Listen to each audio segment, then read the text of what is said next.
سامعین سے گزارش ہے کہ ایلیکوینٹ ادب اور ایلیکوینٹ ادب ایکسٹراز میں جتنے بھی مشہور تاریخی ناولز اور فکشنل ناولز کمپلیٹ ہو چکے ہیں اس کا مطالعہ ہمارے پلے لسٹ سیکشن میں کریں اور زیادہ سے زیادہ شیئر کرنے کی کوشش کریں، اور ہم سے رابطہ کرنے کے لیے فیس بک اور ٹویٹر پر فالو کریں۔ جزاک اللہ۔ صدیوں کا بیٹا، صدیوں پر محیط ایک ناقابل فراموش داستان، مصنف ایم راحت۔ فیرونا نگاہوں سے اوجھل ہو گیا تھا، جیسا کہ اس نے کہا تھا کہ وہ اپنے علم کی قوت سے کسی بھی شخص کو فاتح بنا سکتا تھا۔ چنانچہ یہی کہا جا سکتا تھا کہ اب وہ کسی دوسرے شخص کا انتخاب کرے گا، اور گویا میرے مقابلے پر کوئی ایسی قوت ہوگی جس کے ساتھ فیرونا کا علم بھی شامل ہوگا۔ میں نے لڑنے والوں کو دیکھا، وہ ایک دوسرے کو ہر قیمت پر زیر کرنے کی فکر میں لگے ہوئے تھے، اور یہ اتفاق تھا کہ میری نگاہ اس شخص پر پڑ گئی جس کے نزدیک دبلا پتلا فیرونا کھڑا تھا۔ وہ شخص بڑے پرتپاک انداز میں فیرونا سے گفتگو کر رہا تھا، اور پھر اس نے بڑی گرم جوشی سے فیرونا سے ہاتھ ملایا تھا، گویا معاملہ پکا ہو گیا۔ بہت خوب، اب ذرا اس شخص کے کارنامے بھی دیکھ لیے جائیں اور اندازہ لگایا جائے کہ فیرونا جس کا مددگار ہے وہ کیا کارنامے سر انجام دیتا ہے۔ یہ شخص میدان جنگ میں اترنا ہی چاہتا تھا، لیکن فیرونا کی پیشکش پر وہ بہت جلد راضی ہو گیا تھا، گویا وہ پرسیفون کو فیرونا کے حوالے کرنے پر تیار ہو گیا تھا، یا پھر اس نے سوچا ہوگا کہ وعدہ کر لینے میں کیا حرج ہے، اس کے ہتھیار اسے فاتح بنائیں گے، اور وہ کہہ دے گا کہ فیرونا کے علم کو تو اس نے آواز ہی نہیں دی تھی، اور یہ عمدہ طریقہ تھا۔ تب میں نے اسے جنگ کرتے دیکھا، عمدہ لڑاکا تھا، شاندار جنگ کر رہا تھا۔ دیکھتے ہی دیکھتے اس نے اپنے مقابل کی گردن اتار دی، اور اس کی تلوار سے خون کے قطرے ٹپکنے لگے۔ وہ خوش ہو کر زور زور سے تلوار ہلاتا جا رہا تھا۔ اور کون ہے حشارہ کا مقابل؟ اس کی للکار میدان میں گونج اٹھی، لیکن مقابلہ کرنے والوں کی کیا کمی تھی؟ سب کے سب اپنے زام میں تھے۔ فوراً ہی دوسرا مقابل آ گیا، اور حشارہ نے اپنی تلوار ہلائی، جھنکار گونجی، اور اس بار حشارہ نے معمولی سے مقابلے کے بعد اپنے مقابل کو سخت زخمی کر دیا، یعنی وہ اس قابل نہ رہا کہ مقابلہ جاری رکھ سکے، اور بہت جلد حشارہ کی آواز پھر ابھری۔ بلا شبہ اگر یہ فیرونا کی قوت تھی تو بہت خوب تھی، اور اگر یہ جوان بذات خود اتنی عمدہ کارکردگی کا حامل تھا تو قابل داد تھا۔ بہت ہی مختصر وقت میں اس نے 5 مقابل ٹھنڈے کر دیے، اور اس کی تلوار کا رنگ سرخ ہو گیا، اور اب وہ نئے خون کی تلاش میں تھا۔ میں نے سوچا کہ بس اب مجھے عمل کے میدان میں اتر آنا چاہیے، چنانچہ اس بار اس کی للکار میں نے قبول کر لی۔ میں میدان میں نکل آیا۔ میرے دوست ہائپون کو میری اس کارروائی کے بارے میں کوئی علم نہ تھا۔ اگر وہ اس وقت سے مجھے دیکھ رہا ہوگا تو یقینی طور پر شدید اضطراب کا شکار ہوگا، کیونکہ اس نے اس شخص کو جس کا نام حشارہ تھا کارروائی دیکھ لی ہوگی، اور اندازہ لگا رہا ہوگا کہ اس نے اپنے تمام رقیبوں کو شکست فاش دی ہے۔ اور اس وقت میرا اس شخص کے سامنے آ جانا ہائپون کی نظر میں ایک صدمہ ہوگا۔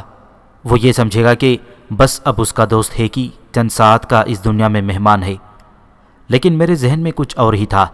حشارہ نے مجھے دیکھا، اور اس کے ہونٹوں پر مسکراہٹ پھیل گئی۔ اس نے میری طرف دیکھتے ہوئے اپنی تلوار کو جھٹکا دیا، جس سے بے شمار خون کے قطرے نیچے جا پڑے۔ تو نے اسے دیکھا؟ یہ سرخ لہو ان تمام دلوں کا ہے جو پرسیفون اور اس کی حکومت کے خواہش مند تھے۔ تجھے اندازہ ہوگا کہ تیرا حشر بھی ان سے مختلف نہ ہوگا۔ پھر کون سا جذبہ تجھے میرے سامنے لایا ہے؟ صرف ایک جذبہ، میں نے مسکراتے ہوئے جواب دیا۔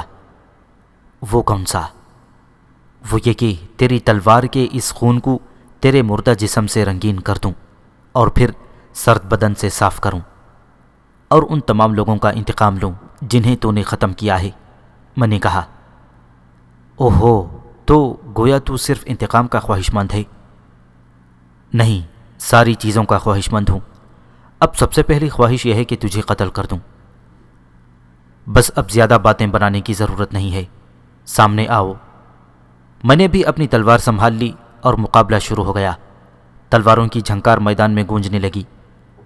حشارہ کا خیال تھا کہ جس طرح اس نے تمام اپنے مقابلہ کرنے والوں کو چند ساعت میں زیر کر لیا ہے، اسی طرح اس کا ایک اور شکار اس کے سامنے آ گیا ہے۔ چنانچہ اس نے پینترے بدل بدل کر صرف ایسے وار کیے جو کارآمد ہوں۔ اس کا خیال تھا کہ وہ زیادہ تھکنے نہ پائے، اور مقابلہ کرنے والے کو صرف 2-3 وار میں ٹھنڈا کر دے۔ تاکہ دوسرے مقابلہ کرنے والوں کے لیے اس کی قوت بحال رہے، اور اب تک وہ اسی کارروائی پر عمل پیرا تھا۔ اس کی وجہ شاید اس کی بے پناہ جنگی مہارت اور شمشیر زنی کا اعلیٰ معیار تھا، لیکن اس بار اس کا یہ معیار خود بخود ختم ہو گیا، کیونکہ اس کے تمام وار میں نے کچھ اس انداز سے خالی کر دیے تھے کہ وہ حیران رہ گیا تھا۔ میں نے اس کے لیے کوئی محنت نہیں کی تھی، بس تلوار کی ہلکی سی جنبش سے اسے چکر دیتا رہا تھا۔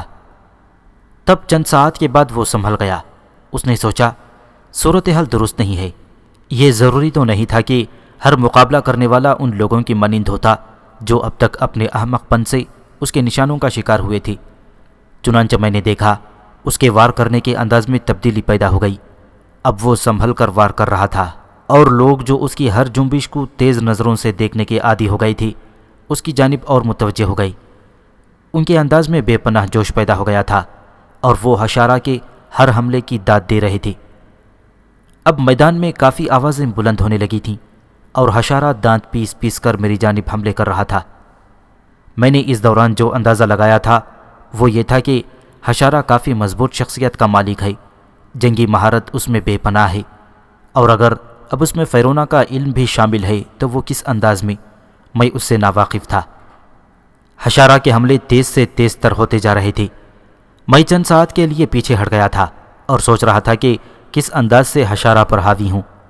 میں نے یہ بھی سوچا کہ کیوں نہ مدافعتی انداز ختم کر دیا جائے اور خود بڑھ کر حملے کروں۔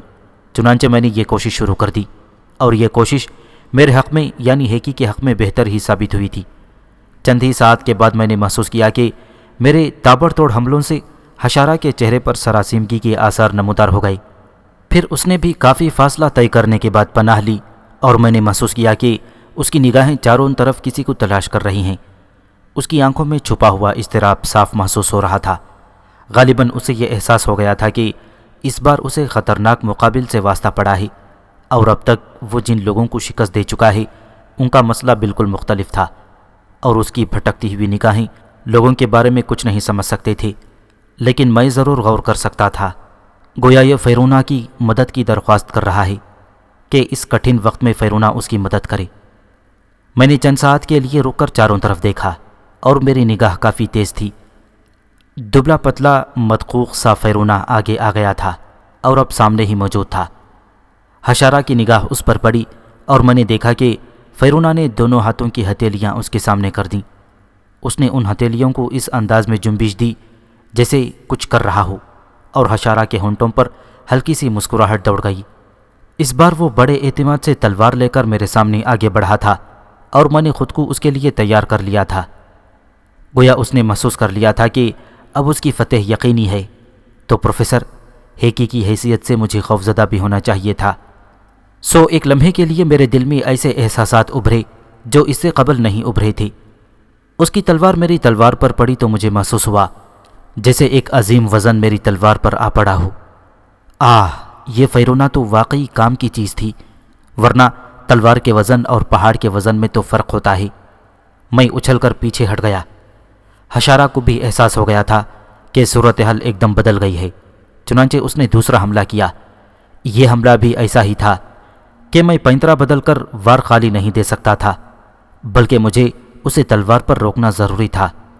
میں نے تلوار سامنے کی، اور میری تلوار دو ٹکڑے ہو گئی۔ میں اچھل کر پیچھے ہٹ گیا۔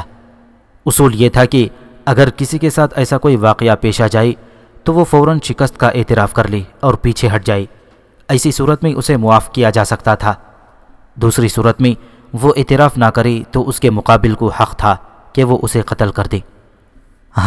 جس کے ساتھ حادثہ پیش آ جائے وہ اگر بہت پھرتیلا ہو اور مقابلہ کرنا چاہتا ہو تو دوبارہ ہتھیار حاصل کرنے کی کوشش کرے۔ یہ ہتھیار ایک مخصوص حصے میں سجے ہوئے تھے، اور ان میں تمام آلات حرب موجود تھے، لیکن اگر نہتہ لڑاکا ہتھیاروں کی طرف لپکے تو اس کے مقابل کو حق تھا کہ وہ اسے ہتھیاروں تک پہنچنے سے قبل قتل کر دے۔ چنانچہ حشارہ متجسس نگاہوں سے مجھے دیکھ رہا تھا اور اندازہ لگا رہا تھا کہ میں کیا کرنا چاہتا ہوں۔ شکست قبول کر رہے ہو لڑاکے؟ بالآخر اس نے مجھے مخاطب کیا۔ میں نے کوئی جواب نہیں دیا۔ اگر تم نے بآواز بلند شکست قبول نہ کی اور دونوں ہاتھ اوپر نہ اٹھا دیے تو میں تمہیں قتل کر دوں گا۔ اوہ، وہ میرا ساتھی ہے۔ میں نے خوش ہو کر حشارہ کے عقب میں دیکھا اور حشارہ بے اختیار دوسری طرف پلٹا۔ اول تو میں نہتا تھا، لیکن اگر میرے پاس کوئی ہتھیار ہوتا بھی تو میں اس انداز میں اس پر فتح حاصل کرنے کی کوشش نہیں کرتا۔ یہ مہلت میں نے صرف اس لیے طلب کی تھی کہ میں ہتھیاروں تک پہنچ سکوں، اور میں نے یہی کیا۔ میں نے برق رفتاری سے ہتھیاروں کی طرف چھلانگ لگائی۔ حشارہ کو تو بعد میں احساس ہوا کہ میں کیا چال چل گیا، اور جب وہ ہوشیار ہوا تو میں اپنا کام کر چکا تھا، یعنی ہتھیاروں کے قریب تھا۔ حشارہ میری طرف دوڑا، لیکن مجھے خاصا موقع میسر تھا۔ اعلیٰ قسم کے تمام ہتھیار موجود تھے، لیکن میری نگاہ ایک انتہائی لمبے چوڑے کھانڈے پر پڑی، اور اس کے ساتھ ہی میرے بدن میں جھرجھری سی دوڑ گئی۔ شاید میری شخصیت میرے اندر ابھر آئی تھی، اور اس وقت یہ ضروری تھا۔ ہیکی کی حیثیت سے میں مقابلے میں کمزور پڑ رہا تھا، کیونکہ اس کے ساتھ فیرونا کا علم تھا۔ اس علم کے سامنے آنے کے لیے میرا اپنا کردار ضروری تھا، اور میں نے خود کو خود میں محسوس کیا۔ تب تیشہ میرے ہاتھ میں آ گیا، اور لوگوں نے اتنا لمبا چوڑا کھانڈا میرے ہاتھ میں دیکھ کر قہقہہ لگایا۔ ان کا خیال تھا کہ میں اس وزنی کھانڈے کو ایک ہاتھ سے ہلا بھی نہیں سکوں گا۔ حشارہ میرے سامنے آ کر رک گیا، اس کے ہونٹوں پر مسکراہٹ تھی۔ تو بے حد چالاک ہے نوجوان۔ کیوں؟ میں نے سوال کیا۔ تو نے خوب دھوکہ دیا مجھے۔ جنگ اور محبت میں سب کچھ جائز ہے، میں نے کہا، لیکن یوں لگتا ہے جیسے تیرا ذہنی توازن خراب ہو گیا ہے۔ وہ کیوں میرے دوست؟ کیا تو اس نمائشی کھانڈے سے جنگ کرے گا؟ تجھے اس کی کاٹ پر شک ہے؟ میں نے سوال کیا۔ نہیں، یہ ایک مکمل ہتھیار ہے، لیکن اس سے قبل اسے کبھی استعمال نہیں کیا گیا ہوگا۔ اسے استعمال کرنے کے لیے تو قاراس کا کوئی جن ہی اترے گا۔ میں قاراس کا جن ہوں، میں نے کہا۔ خوب، کیا نام ہے تیرا؟ ہیکی۔ افسوس ان کے ہاں یہ نام نہیں ہوتے، لیکن میں تجھے ایک مشورہ دے سکتا ہوں۔ وہ کیا؟ کوئی ہلکا ہتھیار لے لے تاکہ تجھ سے جنگ کا لطف اٹھا سکوں۔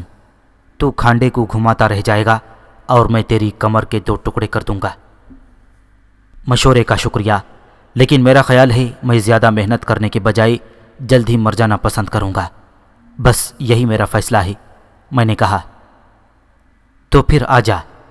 حشارہ چند قدم پیچھے ہٹ گیا، اور میں نے تیشے کو اپنی گرفت میں لے لیا۔ لوگوں نے پھر اس مقابلے میں دلچسپی لینا شروع کر دی تھی۔ وہ دیکھنا چاہتے تھے کہ وہ شخص جو حشارہ کی تلوار کا وزن اپنی تلوار پر برداشت نہ کر سکا تھا، اب تیشے کو کس طرح استعمال کر سکتا ہے۔ لیکن میں بدل گیا تھا۔ میری مٹھی میں وزنی تیشہ دبا ہوا تھا، اور میں ذرا بھی گرانی محسوس نہیں کر رہا تھا۔ تب حشارہ نے 2-3 بار تلوار کو نمائشی انداز میں گھمایا اور پھر میری طرف لپکا۔ میں نے تیشے کا زبردست وار کیا تھا، لیکن حشارہ کافی طاقتور تھا۔ اس نے اس وار سے خود کو بچا لیا، لیکن تیشہ جس انداز میں اس کی جانب گھوما تھا وہ لوگوں کے لیے تعجب خیز بات تھی۔ لوگوں کا خیال تھا کہ میں اس انداز میں اسے نہ گھما سکوں گا۔ میں نے اس پر 2-3 حملے کیے، اور حشارہ چونک کر مجھے دیکھنے لگا۔ شاید اس نے اندازہ کر لیا تھا کہ وہ جو کچھ سوچ رہا ہے وہ درست نہیں تھا۔ صورتحال خاصی خراب تھی، چنانچہ کافی احتیاط کے ساتھ وہ پینترے بدل بدل کر مجھ پر حملے کرنے لگا۔ شاید وہ اس وار کی تلاش میں تھا جو مجھے ناکامی سے دوچار کر دیتا، اور اس میں زیادہ دیر نہ لگی۔ میں نے تیشے کا ایک پورا ہاتھ گھمایا، اور حشارہ نے پیچھے ہٹ کر میرے وار کو روکنے کی کوشش کی، لیکن یہ اس کی حماقت تھی۔ میرا تیشہ اس کے بازو پر پڑا، اور اس کا بازو کٹ کر الگ جا گرا۔ تلوار اس کے ہاتھ سے چھوٹ گئی تھی، اور حشارہ کے حلق سے درد و کرب سے ڈوبی ہوئی ایک خوفناک چیخ نکلی تھی۔ پورا مجمع چیخ پڑا تھا۔ لوگوں کو اس کامیابی کا یقین نہیں تھا، لیکن بہر صورت حقیقت سے کون انکار کر سکتا تھا؟ میں نے فتح حاصل کر لی تھی۔ فیرونا کا علم بیکار ہو گیا تھا۔ اس کا علم زمین پر پڑا تڑپ رہا تھا۔ اس کے بعد صرف 6 لڑاکے میرے سامنے آئے تھے، لیکن اب صورتحال دوسری تھی۔ میں بآسانی انہیں 1-2 وار میں درست کر رہا تھا، اور لوگ حیران تھے کہ تیشہ جب سے میرے ہاتھ میں آیا ہے میں کیا سے کیا بن گیا ہوں۔ بالآخر وہ وقت آ گیا کہ میرا کوئی مقابل نہ رہا، اور ایپیٹس نے دونوں ہاتھ فضا میں بلند کر دیے۔ میرے مداح میرے طرف دوڑ پڑے، اور ان میں میرا دوست ہائپون بھی تھا۔ ہائپون میرے لیے ڈھال بن گیا تھا۔ اس نے میری کمر میں دونوں ہاتھ ڈال رکھے تھے، اور چیخ چیخ کر گیت گا رہا تھا۔ ایک عجیب ہنگامہ تھا، ایک عجیب شور و غوغا تھا جس سے میں خود کو آزاد کرانا ممکن نہ پا رہا تھا، چنانچہ مجھے ان لوگوں کے رحم و کرم پر ہی رہنا پڑا تھا۔ ایپیٹس نے اپنے سپاہیوں کو حکم دیا اور وہ میرے پاس آ گئے۔ میں نے اپنے دوست ہائپون کو ساتھ لیا اور سپاہی ہمیں لے کر چل پڑے۔ ہائپون کا چہرہ خوشی سے سرخ ہو رہا تھا، وہ متعجبانہ انداز میں بار بار مجھے دیکھ رہا تھا۔ ہم سپاہیوں کے درمیان چل رہے تھے لیکن دونوں خاموش تھے۔ تب ہمیں ایک اعلیٰ رہائش گاہ میں ٹھہرایا گیا۔ اب میں ایپیٹس کا وارث اور اس کی بیٹی کا شوہر تھا۔ لوگ میری زیارت کو آ رہے تھے اور اس کے لیے باقاعدہ انتظام کیا گیا تھا۔ ایک شدید ہنگامہ تھا، ایسا ہنگامہ کہ کانوں کے پردے پھاڑے دے رہا تھا۔ بہرحال ہائپون کو اور مجھے کافی دیر بعد مہلت مل سکی کہ ہم آرام سے بیٹھ کر گفتگو کر سکیں۔ تب ہائپون متحیرانہ انداز میں میرے نزدیک پہنچ گیا۔ وہ چاروں طرف دیکھنے لگا، پھر عجیب سے انداز میں بولا، میری سمجھ میں نہیں آتا کہ وہ تعجب خیز لہجے میں اپنی بات کو ادھورا چھوڑ کر میری طرف دیکھنے لگا۔ کیا؟ میں نے پوچھا۔ یہی کہ ہے کیا وہ ہے جو بھیڑیں چراتا ہے؟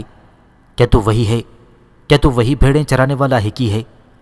لیکن تیرے بازوؤں میں یہ کاٹ، یہ قوت کہاں سے آ گئی؟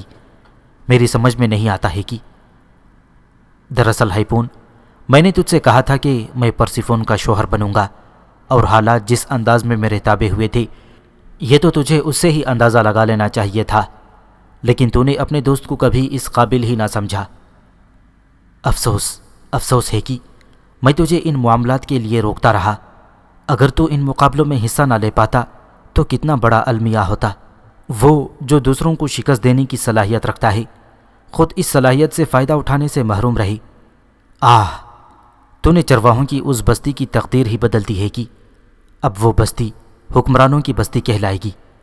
اور تیرا باپ، مجھے یقین نہیں آتا ہے بالکل بھی یقین نہیں آتا۔ ہائپون نہ جانے کیا کیا بکواس کرتا رہا، لیکن میری نگاہوں میں پرسیفون کا چہرہ تھا، وہ پرسیفون جو ستاروں کو تراش کر بنائی گئی تھی، وہ پرسیفون جس کے یاقوتی لبوں پر ہر وقت شیریں مسکراہٹ رہتی تھی، وہ پرسیفون جو اپنے حسن میں یکتا تھی۔ اور اب وہ میری زندگی کے کتنی قریب تھی، اب وہ میری بیوی تھی۔ یہ تصور ہی میرے لیے بڑا عجیب و غریب تھا، اور پروفیسر نہ جانے کیوں میری سوچ میں ہیکی کی سوچ شامل ہو گئی تھی۔ حالانکہ اگر میں اپنی طور پر سوچتا تو پرسیفون تو کیا، دنیا کی کوئی عورت بھی میرے لیے اتنی بڑی حیثیت نہیں رکھتی تھی۔ آخر کار میں ان سب سے منفرد تھا۔ اس کے بعد کیا ہوگا مجھے معلوم نہیں تھا، لیکن جو کچھ ہوا وہ انتہائی بے تکا تھا۔ شور و ہنگامہ یوں بھی مجھے زیادہ پسند نہیں تھا، لیکن میرا دوست ہائپون ان سارے ہنگاموں میں بے حد دلچسپی لے رہا تھا۔ لوگ ہمارے آگے بچھے جا رہے تھے، ہر وہ سہولت اور تعیش ہمیں فراہم کیا جا رہا تھا جو ممکن ہو سکتا تھا۔ ہمارے خیموں کے سامنے ایک مخصوص وقت میں رقاصاؤں کی لائن لگ جاتی، وہ اپنی اداؤں سے ہمیں محظوظ کرنے کی کوشش کرتی۔ ہر چیز کا خاص طور سے خیال رکھا گیا تھا۔ شاہ ایپیٹس نے ابھی مجھ سے ملاقات نہیں کی تھی، لیکن بالآخر وہ وقت بھی آ گیا جب ایپیٹس نے مجھے اپنے دربار میں طلب کیا۔ میں اس لباس کو پہن کر دربار میں داخل ہوا جو ایپیٹس نے میرے لیے بھجوایا تھا۔ گو بدلی ہوئی شکل میں میری وہ شان نہیں تھی جو اگر اصل حیثیت سے ہوتی تو وہ لوگ حیران رہ جاتے، لیکن بہر صورت ہیکی بھی ایک خوبصورت نوجوان تھا، اور جس لباس میں تھا اس میں خوب جچ رہا تھا۔ شاہ ایپیٹس نے تخت سے اٹھ کر میرا استقبال کیا۔ اس کے ہونٹوں پر محبت مسکراہٹ تھی اور اس کی آنکھوں کا اظہار ہو رہا تھا، اس لیے درباری بھی احتراماً کھڑے ہو گئے تھے۔ تب شاہ ایپیٹس نے کہا، میرے معزز مہمان، میرے دوست اور ہماری روایات کے فاتح، میں تجھے اپنے دربار میں خوش آمدید کہتا ہوں، اور صدیوں سے ہماری روایات میں اگر کوئی شخص جو خود کو ان صلاحیتوں کا اہل ثابت کر دے جو ہمارے ہاں صدیوں سے مانی جاتی ہیں، تو پھر اس حکمران کی کوئی حیثیت نہیں رہتی جو وقت کا حکمران ہوتا ہے۔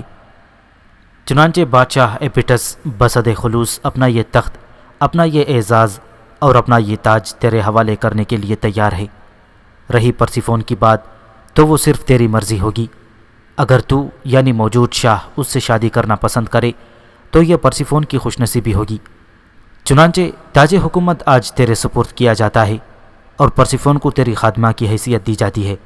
اگر تو چاہے تو اس خادمہ کو اپنی بیوی بنا کر عزت بخش، ورنہ تیری مرضی، تو جس طرح چاہے ہمیں رکھ سکتا ہے، یہ تیرے اوپر منحصر ہے۔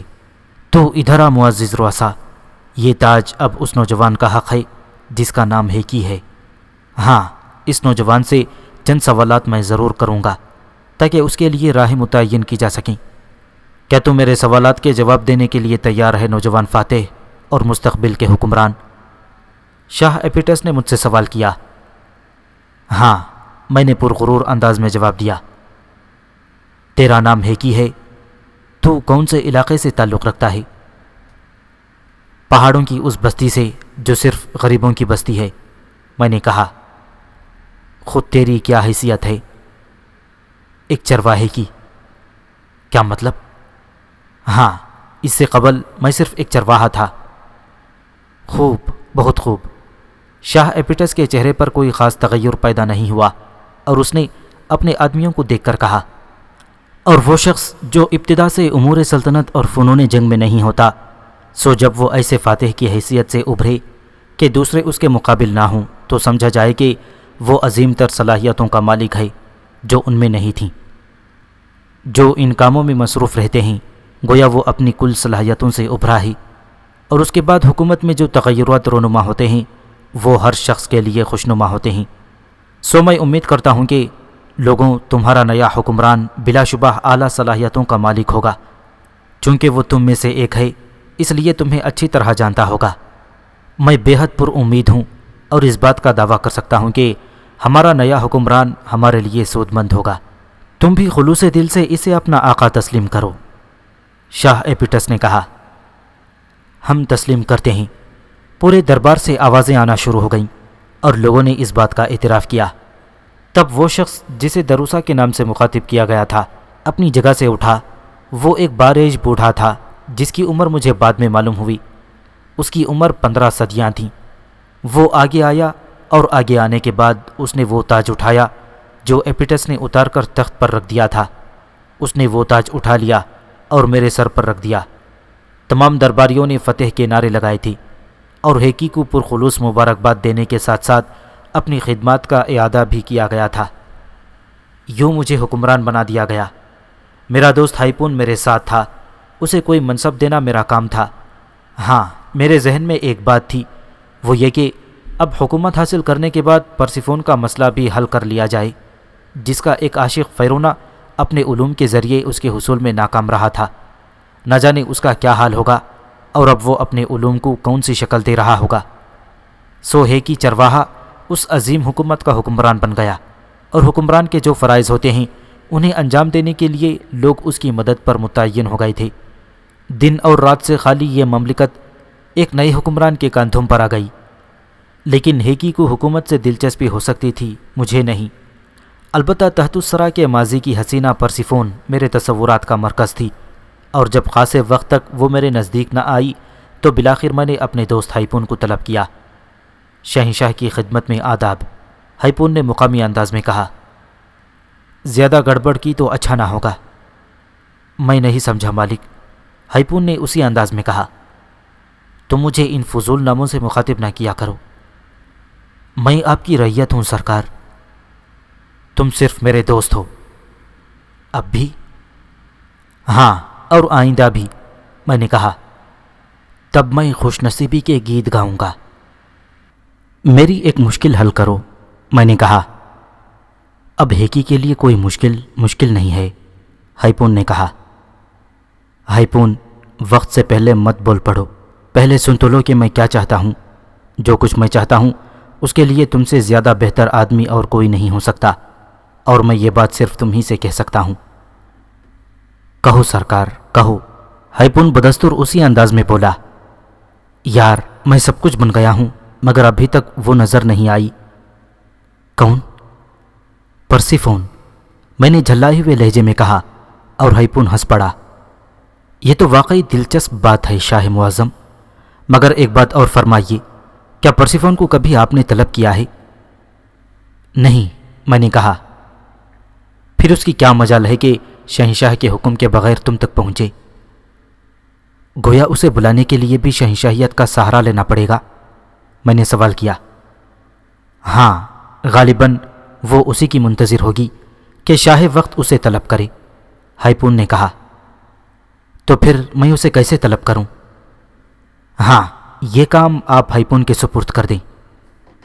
بس تو تمہیں بلایا ہی اس لیے ہے کہ تم جاؤ اور پرسیفون کو ہمارے دربار میں حاضر کرو، میں نے مسخرانہ انداز میں کہا۔ ہائپون نے بھی اسی مسخرانہ انداز میں گردن جھکائی اور وہاں سے باہر نکل گیا۔ میں انتظار کرتا رہا اور پھر کافی دیر بعد 2 خدام اندر آئے۔ آنے کے بعد گردن جھکائی اور بولے، ایپیٹس کی بیٹی پرسیفون باریابی کی منتظر ہے، بلاؤ اسے، میں نے جواب دیا۔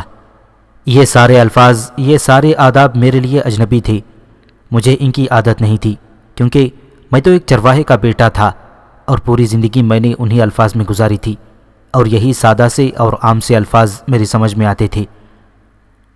ادب آداب کے یہ الفاظ میرے لیے مشکل تھے، لیکن آج کل کئی استاد مجھے شہنشاہیت کی حیثیت سے زندگی گزارنے کے آداب کی تربیت دے رہے تھے، اور مجھے الفاظ کا مفہوم سمجھایا جا رہا تھا جو ایک شہنشاہ کے لیے ضروری تھا۔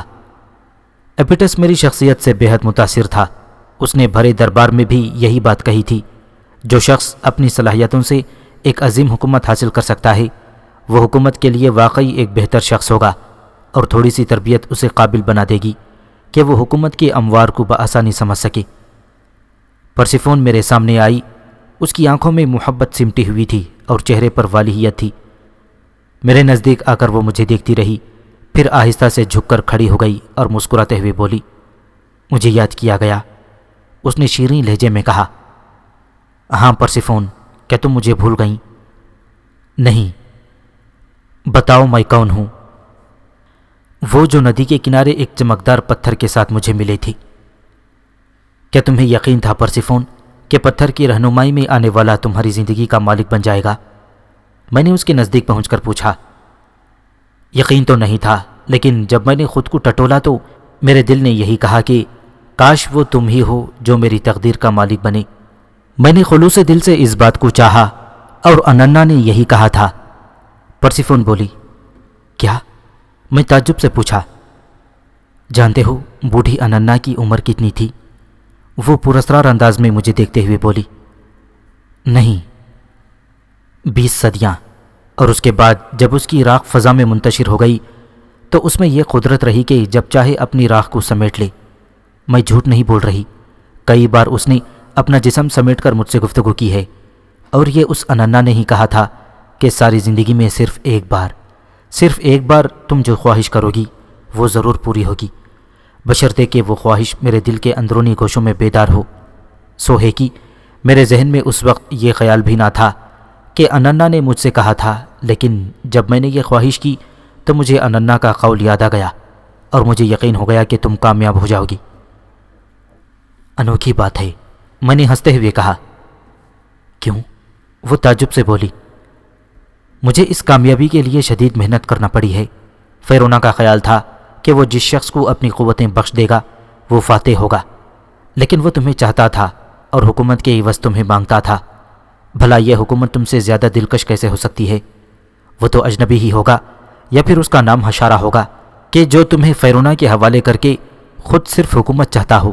ہاں، فیرونا اگر مجھ سے حکومت مانگتا اور تمہیں میرے حوالے کرنے پر تیار ہو جاتا تو شاید میں اس سے اس کا علم مانگ لیتا۔ فیرونا؟ پرسیفون چونک کر بولی، ہاں فیرونا۔ تو کیا وہ تم تک پہنچ گیا تھا؟ پرسیفون متعجبانہ انداز میں مجھے غور سے دیکھتے ہوئے بولی، ہاں۔ کیا کہتا تھا وہ؟ اس نے مجھے پیشکش کی تھی کہ اگر میں حکومت کے لیے جنگ کروں تو وہ اپنی قوت سے اور اپنے علم سے میری مدد کر سکتا ہے، اور فاتح میں ہی ہوں گا، لیکن شرط یہ ہے کہ پرسیفون کو اس کے حوالے کر دیا جائے۔ ہے کہ تم نہیں جانتے یہ فیرونا کون ہے؟ کیا میں تمہیں اس کے بارے میں بتاؤں؟ ضرور، میں نے دلچسپی سے کہا، اور پرسیفون کے شانوں پر ہاتھ رکھ کر ایک نشستگاہ کے قریب لے گیا۔ پھر میں نے اسے پیار سے بٹھایا اور خود اس کے سامنے بیٹھ گیا۔ میں اس حسین عورت کو دلچسپی سے دیکھ رہا تھا۔ فیرونا اننا کا بیٹا ہے، بوڑھی اننا کا، جس کی عمر 20 صدیاں تھیں، اور ہے کہ وہ بوڑھی بے پناہ قوتوں کی مالک تھی، اس کے باوجود انصاف پسند تھی۔ سو جب وہ اور اپنے جسم میں سمٹ کر میرے سامنے آئی تو میں نے فیرونہ کی خواہش اس کے سامنے ظاہر کی۔ تب اس نے یہ پیشکش مجھے کر دی تھی کہ فیرونہ بلا شبہ بے پناہ قوتوں کا مالک ہے، لیکن جب وہ مجھے حاصل کرنے کی کوشش کرے گا تو ناکام رہے گا۔ لیکن مجھے تعجب ہے کہ وہ تمہارے پاس کس طرح پہنچ گیا؟ کوئی خاص بات نہیں۔ جب میں مقابلے میں حصہ لینے کے لیے تیار تھا تو اس نے مجھے یہ پیشکش کی تھی۔ لیکن کیا تمہیں علم ہے کہ فیرونہ تمہیں ایک طویل عرصے سے چاہتا ہے؟ میں نے پرسیفون سے سوال کیا۔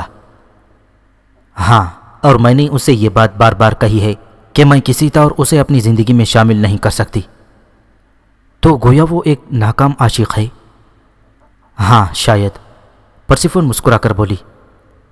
ٹھیک ہے پرسیفون، میں نے جس طرح بھی مقابلہ کر کے فتح حاصل کی اور اس کے ساتھ تمہیں اور تمہاری سلطنت کو پایا ہے، وہ دیگر چیز ہے، لیکن ابھی ایک فتح حاصل کرنا باقی ہے اور میں اس کے بارے میں مکمل بھروسے سے کچھ نہیں کہہ سکتا۔ کیا مطلب؟ پرسیفون نے تعجب سے کہا۔ انسانوں سے مقابلہ کر کے حکومتیں حاصل کی جا سکتی ہیں، لیکن دلوں کی فتح سب سے مشکل کام ہے۔ میں اب بھی نہیں سمجھی۔ میں تمہارے دل کی سلطنت پر قابض ہونا چاہتا ہوں، میں نے کہا، اور پرسیفون کے چہرے پر شرمگین سی سرخی چھا گئی۔ تم اس قدر اجنبی کیوں ہو؟ وہ آہستہ سے بولی۔ اجنبی؟ ہاں، دل کی حکومت تو اسی دن تسخیر ہو گئی تھی جب چمکدار پتھر تمہیں میرے نزدیک لایا تھا، ورنہ میں تمہاری کامیابی کی خواہش کیوں کرتی؟ کیا واقعی؟ میں نے خوش ہو کر پوچھا۔ ہاں ہے کہ میں تمہاری فتح کے بعد انگاروں پر لوٹتی رہی ہوں اور سوچتی رہی ہوں کہ شاید حکومت حاصل کرنے کی خوشی میں تم مجھے بھول گئے، تم نے مجھے ذہن سے نکال دیا اور میرے پاس کوئی ذریعہ نہ تھا کہ میں تمہاری توجہ کے بغیر تم تک پہنچ سکتی۔ بس یہی سوچ رہی تھی کہ تم طلب کرو، اور اگر تم طلب نہ کرتے تو میں خود کو دنیا کی بدقسمت لڑکی سمجھتی اور بلا شبہ میری پناہ گاہ کوئی گہرا کنواں ہی ہوتا۔ میں نے تمہیں روز اول ہی سے اپنے دل میں بسا لیا تھا ہے کہ یقین کرو میں اس انتظار میں تھی کہ تم مجھے کب بلاؤ گی۔ تم مجھے اس قدر چاہتی ہو پرسی؟ اس نے اس کے نزدیک پہنچ کر کہا۔ تم جتنا تصور کر سکتے ہو اس سے کہیں زیادہ۔ پرسیفون نے اپنا سر میرے سینے پر ٹکا دیا، اور مجھے وہ سب کچھ نصیب ہو گیا جس کا میں خواہش مند تھا۔ پرسیفون کی قربت، اس کی محبت مجھے حاصل ہو گئی تھی، گویا اب میری فتح مکمل ہو چکی تھی۔ سو ہم دیر تک گفتگو کرتے رہے۔ میں نے پرسیفون سے کہا کہ ہم اس ندی کے کنارے اسی کونے تک چلیں گے جہاں ہم نے ایک دوسرے کو دیکھا تھا، اور بھلا یہ کس کی مجال تھی کہ مجھے میرے ارادے سے روکتا۔ سو انتظام کیا گیا ہمارے لیے، اور ہمارے گھوڑے دوڑنے لگے اس ندی کی طرف جہاں ہماری ملاقات پہلی بار ہوئی تھی، اور سیاہ پتھروں کی کرسیوں پر بیٹھ کر ہم نے تجدید محبت کا عہد کیا تھا۔ پرسیفون نے میرے ساتھ زندگی گزارنے کی قسمیں کھائیں، اور میں نے اسے اپنی بستی، اپنے وطن کے بارے میں بتایا۔ کہا اس سے میں نے کہ ہم چلیں گے جلد ہی اپنی بستی کی جانب اور ملیں گے عزیزوں سے جو میرے ماں باپ اور بہن ہیں، اور جو اس بات پر قطعی متفق نہ تھے کہ میں حصہ لوں گا ان مقابلوں میں اور حصول کی کوشش کروں حکومت کی، کہ تھا بیٹا میں چرواہے کا، اور بھیڑیں مجھ سے اس قدر مانوس تھیں کہ اگر میں دور سے گزرتا تو میری خوشبو سونگھ کر وہ مجھ تک پہنچ جاتی۔ میں نہیں تھا اس حکومت کے قابل، لیکن پرسیفون، تمہاری محبت نے مجھے اس حکومت کا فاتح بھی بنا دیا اور تمہاری محبت عطا کر دی۔ یہ کرشمہ ہے تمہاری محبت کا۔ اور وہ سرشار ہو گئی میری گفتگو سے، اور ہم یکجا ہو گئے، کوئی رخنا کوئی دوری ہمارے درمیان نہ رہی۔ تب دیر گزری اور ہم واپس چل پڑے۔ میں دنیا کی تمام خوشیوں سے مالا مال ہو گیا تھا، اور یقین کرو پروفیسر، میں اپنی اصل زندگی کو بھول چکا تھا۔ میرے اندر جب تک ہیکی بیدار رہتا میں صرف ہیکی کے انداز میں سوچتا، لیکن میں ہیکی کو نظر انداز کر دیتا اور میری اصلی شخصیت ابھر آتی تو بلا شبہ پرسیفون میرے لیے کوئی حیثیت نہ رکھتی۔ میں اسے ایک عام عورت سمجھتا تھا۔ میری زندگی تو ان چیزوں سے عبارت تھی۔ ہائپون میرا دوست فخر سے سر بلند کیے پھرتا تھا، اور جب ہم انتظامات کر رہے تھے اپنے وطن واپس جانے کے لیے تو ہائپون نے کہا تھا تمہارے باپ نے کہ میں تمہیں مقابلے میں حصہ نہ لینے دوں کہ مارے جاؤ گی اور وہ اپنے بیٹے سے محروم ہو جائے گا، اور میں نے اسے وعدہ کیا تھا کہ میں اسے صرف اس جشن میں لے جاؤں گا اور نہ شامل ہونے دوں گا مقابلے میں، اور کوشش کروں گا ہر ممکن کہ وہ باز رہے اس مقابلے سے جو ہونا تھا پرسیفون کے لیے۔ لیکن بوڑھے چرواہے کے ذہن میں یہ خیال بھی نہ ہوگا کہ جب اس کا بیٹا پہنچے گا واپس بستی میں تو اس کی شخصیت ہی بدلی ہوگی۔ وہ حکمران ہوگا وقت کا، اور ہوگا اس کے پیچھے ایک انبوہ عظیم جو اس کا تابع ہوگا، اور وہ اس کا حکمران۔ اور جب ہم پہنچیں گے اس بستی میں تو کیا ہی عظیم سما ہوگا۔ ہائپون مستقبل کے نقشے کھینچتا جا رہا تھا، اور جب ہم روانہ ہوئے تو پرسیفون ایک خوبصورت رتھ میں میرے ساتھ سوار تھی، رتھ جسے 20 گھوڑے کھینچ رہے تھے۔ اور کیا ہی شان و شوکت تھی ایپیٹس کی حکومت کے نئے حکمران کے واپس جانے کی۔ دربار، پہاڑ، میدان طے کرتے ہوئے بالآخر ہم اپنی بستی کے نزدیک پہنچ گئے۔ بستی والوں کو اس بارے میں کچھ معلوم نہیں تھا، اور جب دیکھا انہوں نے دربار سے ایک لشکر عظیم کو تو وہ خوفزدہ ہو گئے اور دوڑ پڑے ہماری جانب یہ معلوم کرنے کے لیے کہ ہم کون ہیں۔ اور بلا شبہ بستی والوں کے لیے یہ خبر بڑی تعجب خیز تھی کہ بستی کا چرواہا ہیکی یعنی ہیٹسن کا بیٹا ایک ایسی شخصیت سے اس لشکر میں شامل ہے جو حکمران کہلاتی ہے۔ تو وہ تعجب سے ساکت و جامد ہو گئے، اور جب انہیں ہوش آیا تو دوڑ پڑے وہ تمام لوگ بستی کی جانب اور پھیلا دی یہ خبر چپے چپے پر کہ ہیٹسن کا بیٹا ہیکی حکمران ہو گیا ہے اس سرزمین کا۔ اور نکل آیا بوڑھا ہیٹسن بھی اور دیکھنے لگا تعجب سے اس لشکر کو جس کے سب سے آگے اس کا بیٹا ہیکی شاہانہ وقار کے ساتھ چلا آ رہا تھا، اور اس کا دوست ہائپون اس کے ساتھ تھا۔ ہیٹسن کی نگاہوں میں بھی وہ کیفیت تھی جو دوسرے لوگوں کی نگاہوں میں۔ خود اسے بھی یقین نہیں آ رہا تھا کہ یہ سب کچھ جو وہ دیکھ رہا ہے ایک حقیقت ہے یا خواب۔ ہاں، اپنے بیٹے کی غیر موجودگی میں اس نے جو خواب دیکھے تھے وہ بڑے سنسنی خیز تھے۔ ان خوابوں سے وہ اکثر پریشان رہا کرتا تھا۔ وہ دیکھتا تھا کہ اس کا بیٹا مقابلے میں حصہ لینے کے لیے میدان میں اترا ہے، اور پھر لوگوں نے اس کے بدن کے ٹکڑے ٹکڑے کر ڈالے تھے۔ یہ خواب دیکھنے کے بعد وہ اکثر راتوں کو جاگتا رہتا تھا، اور اسے شدید بے چینی تھی کہ کب ہیکی اور ہائپون واپس آتے ہیں۔ لیکن ہیکی کی واپسی یہ جشن جس انداز میں ہوئی تھی وہ بوڑھے ہیٹسن کے لیے ناقابل یقین تھی، اور اسے بھی وہ بے چینی کی نگاہوں سے اس لشکر عظیم کو دیکھ رہا تھا اور سوچ رہا تھا کہ کیا واقعی اس کا بیٹا حکمرانوں کی ٹولی میں شامل ہے۔ تب میں بوڑھے ہیٹسن کے سامنے پہنچ گیا، اور بوڑھے ہیٹسن کو دیکھ کر میں اپنے گھوڑے سے نیچے اتر آیا۔ بلا شبہ میں محسوس کر رہا تھا کہ وہ میرا باپ ہی ہے، حالانکہ لفظ باپ سے میں ہمیشہ سے ناآشنا تھا پروفیسر، لیکن جس بدلی ہوئی شخصیت میں تھا اس میں مجھے ماں کا بھی احساس تھا، باپ کا بھی اور بہن کا بھی۔ میں نے دور سے اپنی اس محبوبہ کو بھی دیکھا جسے میں اکثر نظر انداز کرتا رہتا تھا، پشکا، جو دور کھڑی عجیب سے نظروں سے مجھے دیکھ رہی تھی۔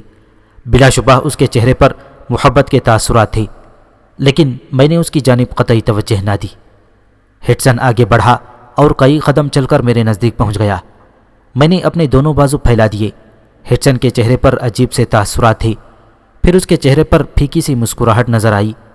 اس کے بعد اس کی آنکھوں سے لرزتے ہوئے آنسوؤں کے قطرے بہنے لگے۔ وہ دوڑ کر مجھ سے لپٹ گیا۔ آہ میرے بیٹے، میرے بچے، کیا تو ہی ہے؟ کیا میں یقین کر لوں؟ کیا میں یقین کر لوں؟ ہیٹسن نے جذباتی لہجے میں کہا۔ ہاں بابا، تم یقین کر لو، اور میں نے جو کچھ تم سے کہا تھا اس کے بارے میں بھی، جو کہ میں نے کبھی غلط نہیں کہا تھا۔ نہیں، مجھے یقین نہیں ہے، مجھے اب بھی یقین نہیں ہے، بوڑھا اپنے آنسو خشک کرتا ہوا بولا۔ تمہیں ہر بات پر یقین آ جائے گا، میں نے اس کی کمر تھپ تھپاتے ہوئے کہا۔ تب میری ماں اور میری بہن بھی مجھ سے آ کر لپٹ گئیں، اور یہ عجیب منظر تھا۔ بستی کے سارے لوگوں نے جب یہ دیکھا کہ تحت الثری کا شہنشاہ ایک چرواہا ان میں سے ہے، اس کا اپنا ہے، جس کے بارے میں وہ ہمیشہ گفتگو کرتے رہے تھے اور جس کے ساتھ اٹھتے بیٹھتے رہے تھے، اور اب وہ اس انداز میں ان کے سامنے آیا تھا اور اب بھی وہ انہیں اجنبی نہیں سمجھتا، تو ان کی خوشیوں کی انتہا نہ رہی۔ ایک ایک فرد مجھے گلے لگا کر ملا، اور یہاں پر بھی وہی ہنگامہ تھا جس سے میں پہلے سے نمٹتا چلا آ رہا تھا۔ میرے باپ نے مجھ سے پوچھا کہ میں کہاں قیام کروں گا، سو میں نے جواب دیا، اسی جگہ جہاں میں پیدا ہوا، پلا بڑھا، اسی ٹوٹے سے جھوپڑے میں جہاں میں نے اپنی زندگی کے ماہوں سال گزارے ہیں۔ بھلا میں اسے کیسے بھول سکتا ہوں؟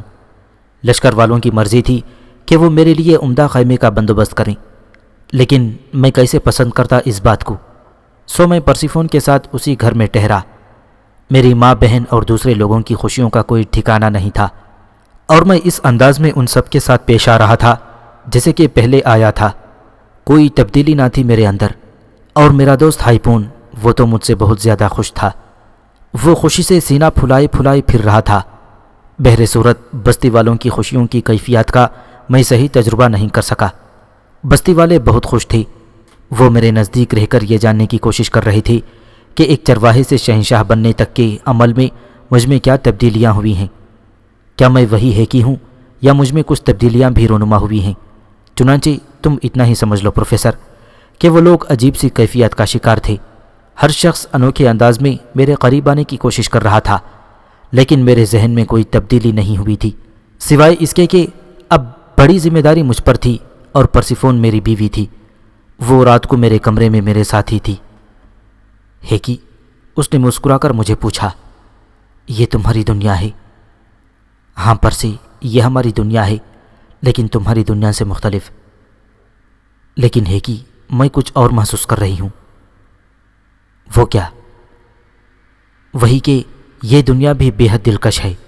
یہاں جس انداز میں خلوص مل رہا ہے، اس سے پہلے میں نے ایسا خلوص، ایسی محبت کبھی نہیں دیکھی۔ کیا غریب لوگوں کی دنیا ایسی ہی ہوا کرتی ہے؟ ہاں پرسیفون، یہ شاہی محلات سے بہت زیادہ مختلف ہے۔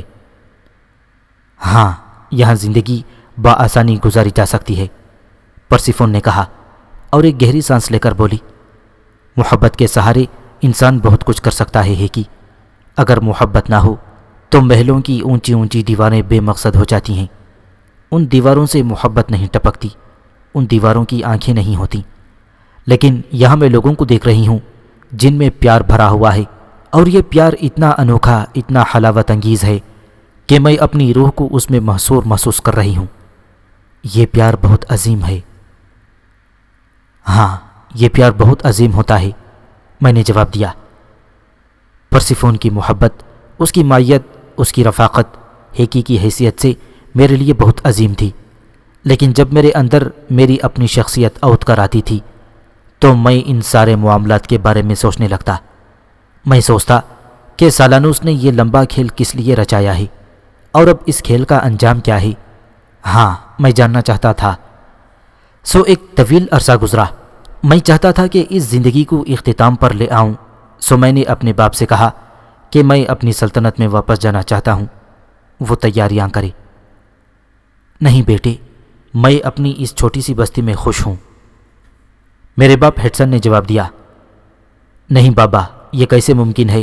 جہاں میں ہوں وہاں تم ہوگے، اور بھلا یہ کیسے ممکن ہے کہ تم پہاڑوں میں بھیڑیں چراتے پھرو اور میں تخت شہنشاہ پر بیٹھوں؟ میں نے اپنے باپ سے پیار سے کہا، بیٹے ہمیں یہیں رہنے دو، ہمیں یہ بستی ہمیشہ سے عزیز ہے، اور جب ہم کبھی تمہارے بارے میں سوچیں گے تو پہنچ جائیں گے تم تک۔ ہاں، تم تک پہنچنا ہمارے لیے ناممکن نہ ہوگا، کیونکہ تم ہمارے بیٹے ہو، جس طرح شہنشاہوں تک پہنچنا ناممکن ہوتا ہے۔ اب وہ صورتحال نہیں ہوگی، ہم جب چاہیں گے تم تک پہنچ جائیں گے۔ ٹھیک ہے، بہتر بابا، میں نے کہا۔ جب میرا باپ ہیڈسن اپنی دنیا میں مگن تھا تو پھر کیا حق تھا مجھے کہ اس سے اس کی خوشیاں چھین لیتا؟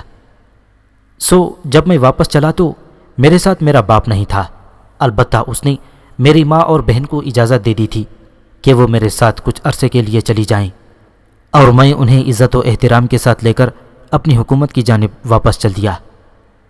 یہ ہمارے سفر کے نہ جانے کتنے روز کی بات ہے۔ دن اور رات کا تعین نہ ہونے کی وجہ سے میں کسی چیز کے بارے میں یقین سے نہیں کہہ سکتا کہ ہم سفر کا کتنا وقت طے کر چکے تھے۔ تب میں نے دور سے دیکھا کہ چند گھوڑے میدان میں اتر رہے ہیں اور وہ ہماری ہی جانب آ رہے تھے، غالباً ہماری حکومت کے پایہ تخت سے کوئی خبر لائے تھے۔ میں رک کر ان کا انتظار کرنے لگا۔ میرے ساتھ موجود تمام لشکر بھی رک گیا تھا۔ جب وہ قریب آئے تو دیکھا میں نے کہ سربراہ تھا ان کا وہی دبلا پتلا مدقوق لیکن خوبصورت فیرونہ، اپنے علم سے دوسروں کو فتح دلانے کی ناکام کوشش کرنے والا فیرونہ، دوسروں کے ذریعے اپنی محبوبہ کو حاصل کرنے والا فیرونہ، جس سے میں اس وقت کے بعد آج مل رہا تھا اور جو نہ جانے کہاں غائب تھا۔ فیرونہ ہماری طرف ہی آ رہا تھا۔ میں مسکراتی ہوئی نگاہوں سے اسے دیکھنے لگا۔ اور کرنے لگا انتظار کہ وہ قریب آ جائے۔ پرسیفون رتھ میں ہی تھی، وہ حسین رتھ جسے 12 گھوڑے کھینچ رہے تھے۔ رتھ بھی رک چکا تھا، ہم سب فیرونا کا انتظار کر رہے تھے۔ تب فیرونا ہمارے نزدیک پہنچ گیا۔ شہنشاہ ہیکی کی خدمت میں آداب پیش کرتا ہوں، اس نے معمول کے مطابق سر خم کرتے ہوئے کہا۔ آؤ فیرونا، تمہارا کیا خیال ہے؟ کیا میں تمہیں بھول گیا ہوں؟ میں نے اسے دیکھتے ہوئے کہا۔ شہنشاہ کی یادداشت اتنی کمزور تو ہونا نہیں چاہیے۔ نہیں ہے، میں نے مسکراتے ہوئے کہا۔ شہنشاہ غالباً اپنی مملکت کی جانب سفر کر رہے ہیں۔ فیرونا کے انداز سے مکاری کا احساس ہو رہا تھا۔ ہاں، تمہیں کوئی اعتراض ہے؟ نہیں۔ پھر کہنا کیا چاہتے ہو اور یہاں کیسے آئے؟ میں شہنشاہ سے کچھ گفتگو کرنا چاہتا ہوں، اگر مناسب سمجھا جائے تو اس وادی میں قیام کر لیا جائے تاکہ چند لمحے ہم ساتھ گزار سکیں۔ تو اگر تم چاہو تو میرے ساتھ سفر کر سکتے ہو، میں قیام نہیں کر سکتا، میں نے جواب دیا۔ مجھے کوئی اعتراض نہیں ہے، لیکن کیا شہنشاہ مجھے اپنی معیت کا کچھ وقت عطا فرمائیں گے؟ ہاں، چلو ہمارے ساتھ، میں نے کہا، اور فیرونا نے گردن جھکا دی۔ پھر اس نے اپنے ساتھیوں کو اشارہ کیا اور انہوں نے گھوڑوں کے رخ موڑ دیے۔ نہیں فیرونا، ان سے کہو عقب میں چلے جائیں اور میرے لشکر کے ساتھ سفر کریں، میں نے کہا، اور فیرونا نے پھر گردن جھکا دی۔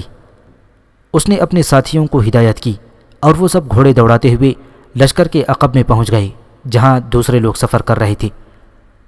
اب صورتحال یہ تھی کہ میری ایک جانب ہائپون تھا اور دوسری جانب فیرونا۔ ہائپون کو میں نے اس کی مرضی کے مطابق اس کے اپنے علاقے میں جانے کی اجازت نہیں دی تھی، البتہ میں نے یہ ضرور کہا تھا کہ سلطنت میں پہنچنے کے بعد میں اسے کچھ وقت ضرور دوں گا کہ وہ اس دوران اپنے عزیز و اقارب سے مل کر واپس آ جائے۔ ہائپون اس وقت خاموش ہو گیا تھا، لیکن اس نے یہی کہا تھا کہ وہ اس موضوع پر مجھ سے بعد میں گفتگو کرے گا، لیکن وہ میرے حکم کی خلاف ورزی کی مجال نہیں رکھتا۔ میں نے ہنس کر اس کی بات کو ٹال دی تھی، چنانچہ ہم پھر چل پڑے۔ پرسیفون کا رتھ لشکر کے بیچ میں تھا اور اس دوران میں اس سے دور ہی رہا تھا، البتہ ہم اپنے قیام میں آپس میں مل سکتے تھے۔ ہائپون مسکراتی نگاہوں سے فیرونا کو دیکھ رہا تھا، پھر اس نے میری جانب جھک کر کہا، یہ شخص سمجھ میں نہیں آتا۔ میں نے تمہیں اس شخص کے بارے میں بتایا تھا نا، میں نے کہا، یعنی وہ شخص جس نے مجھے پیشکش کی تھی کہ میں چاہوں تو اس کے علم کا سہارا لے کر فاتح بن جاؤں اور پرسیفون کو اس کی ملکہ بنا کر حکومت خود حاصل کر لوں۔ اوہ ہاں، مجھے یاد آیا، کیا یہی فیرونا ہے؟ ہاں، ٹھیک ہے، بالکل ٹھیک۔ اب یہاں کیوں آیا ہے؟ ہائپون نے پوچھا۔ یہ تو معلوم ہو جائے گا، میں نے جواب دیا۔ میں نے فیرونا کو اس وقت تک گفتگو پر مجبور نہ کیا تھا جب تک کہ ہم نے قیام نہ کر لیا۔